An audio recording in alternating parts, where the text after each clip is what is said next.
ठीक, बहुत अच्छा, आशीर्वाद करना चाहिए ऐसे काम। अब दूसरे से पूछा तुमने, दूसरा चेला बोला गुरुजी हमने भी उसी बुढ़िया को सड़क पार करा। तो ये दो की जरूरत क्यों पड़ी? शायद सामान रहा होगा कुछ ऐसे।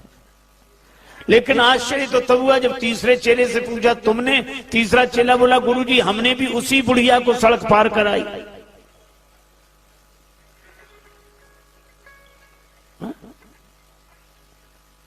अब गुरुजी के आश्चर्य का ठिकाना नहीं रहा कि तीन की जरूरत क्यों पड़ी। एक बुढ़िया को सड़क पार कराने में तीन की जरूरत क्यों पड़ी?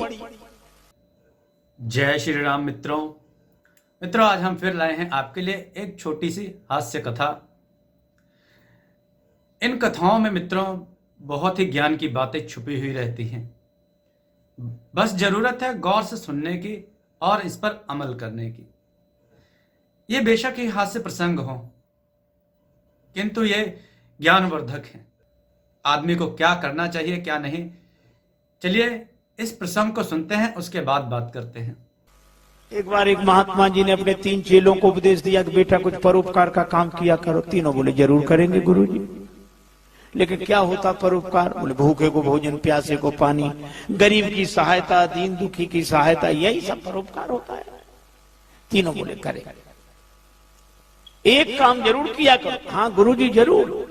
दूसरे दिन शाम को लौटे, कुछ परोपकार का काम किया? हाँ महाराज किया। क्या? बोले एक बुढ़िया सड़क पार नहीं कर पा रही थी, हमने उसका हाथ पकड़ा, उस बुढ़िया को सड़क पार कराई। ठीक, बहुत अच्छा, आशीर्वाद करना चाहिए ऐसे काम। अब दूसरे से पूछा तुमने, दूसरा चेला बोला गुरुजी हमने भी उसी बुढ़िया को सड़क पार करा। तो ये दो की जरूरत क्यों पड़ी? शायद सामान रहा होगा कुछ ऐसे। लेकिन आश्चर्य तो तब हुआ जब तीसरे चेले से पूछा तुमने, तीसरा चेला बोला गुरुजी हमने भी उसी बुढ़िया को सड़क पार कराई।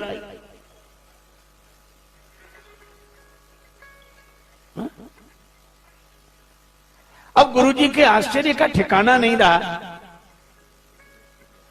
कि तीन की जरूरत क्यों पड़ी। एक बुढ़िया को सड़क पार कराने में तीन की जरूरत क्यों पड़ी?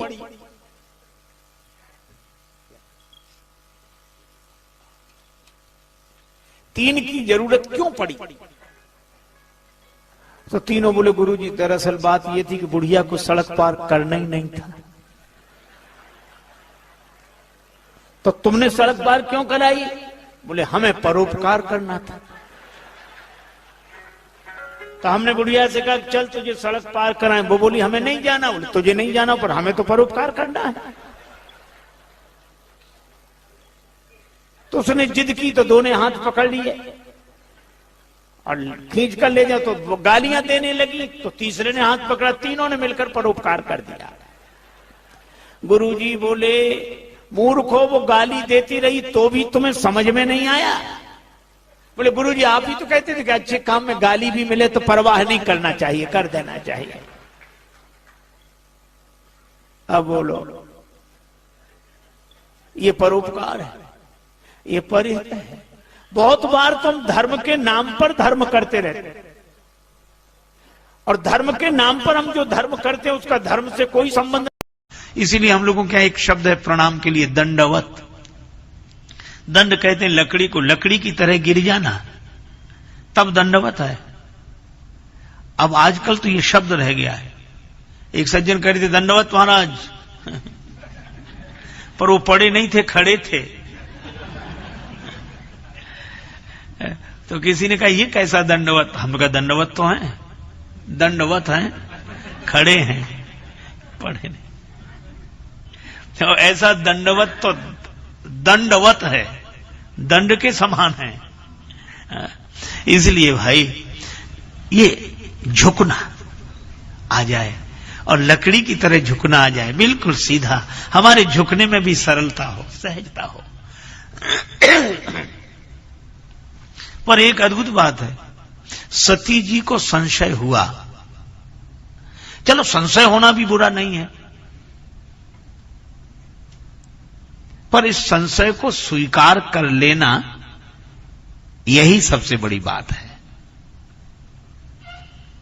एक सज्जन बोले कि सबसे बड़ा ज्ञान क्या है? सबसे बड़ा ज्ञान क्या है? वो ऐसे ही चर्चा कर रहे थे आपस में, तो हम कहने लगे कि सबसे बड़ा ज्ञान क्या है?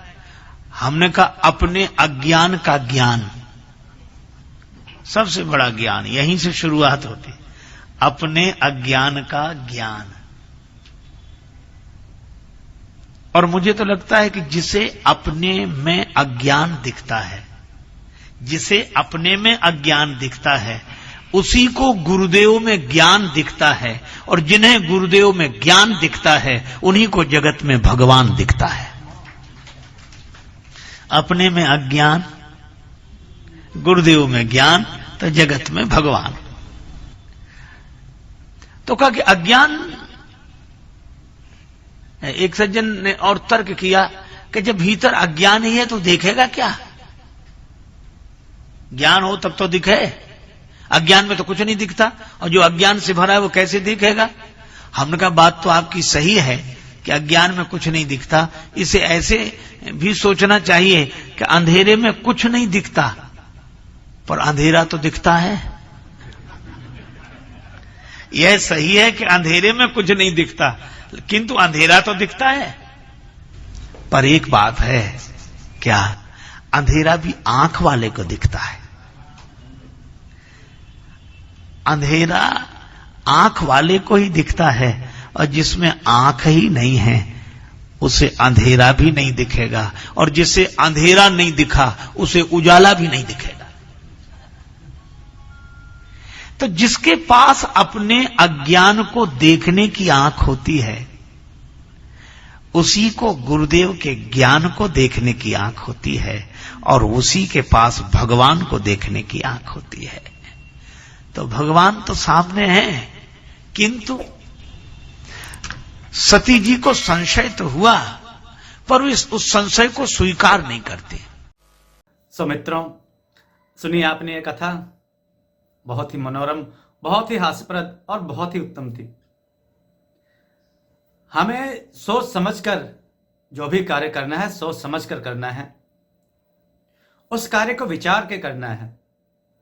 जैसे गुरुजी ने कहा कि जहां परोपकार करने की जरूरत है वहां कीजिए, जबरदस्ती नहीं।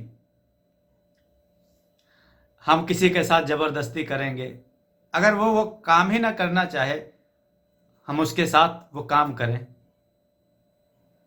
तो ये तो गलत हो जाएगा ना, परोपकार नहीं होगा। जिसको जरूरत है जिस चीज की, उसको उस चीज को दिया जाए, ये परोपकार है। मित्रों, सनातन धर्म में हमारे ऐसे संत हैं जिन्होंने लोगों को परोपकार के बारे में ऐसी ऐसी ज्ञान की बातें बताई हैं कि अगर लोग उन पर अमल करें, उनको गौर से सुने, तो जरूर हमारे देश में फिर से राम राज्य स्थापित हो सकता है। संतों की वाणी इसीलिए होती है कि लोग उस पर अमल करके अपने अंतःकरण की शुद्धि करें। इसलिए मित्रों, संतों की वाणी जरूर सुना करें और सनातन धर्म का प्रचार करें, सनातन धर्म को चहुओर फैलाएं। जो लोग भटक गए हैं सनातन धर्म से, उन्हें वापस सनातन धर्म में जोड़ें, उन्हें ऐसी कथाएं सुनाएं। तो मित्रों, हमारी कथाएं आपको कैसी लगी कमेंट करके बताइएगा, और राजेश्वरानंद सरस्वती जी महाराज को सदैव प्रणाम कीजिए, और कमेंट में जय श्री राम अवश्य लिखिएगा। मित्रों, कथाओं को शेयर करना ना भूलिएगा, लाइक करना भी ना भूलिएगा। जय श्री राम मित्रों।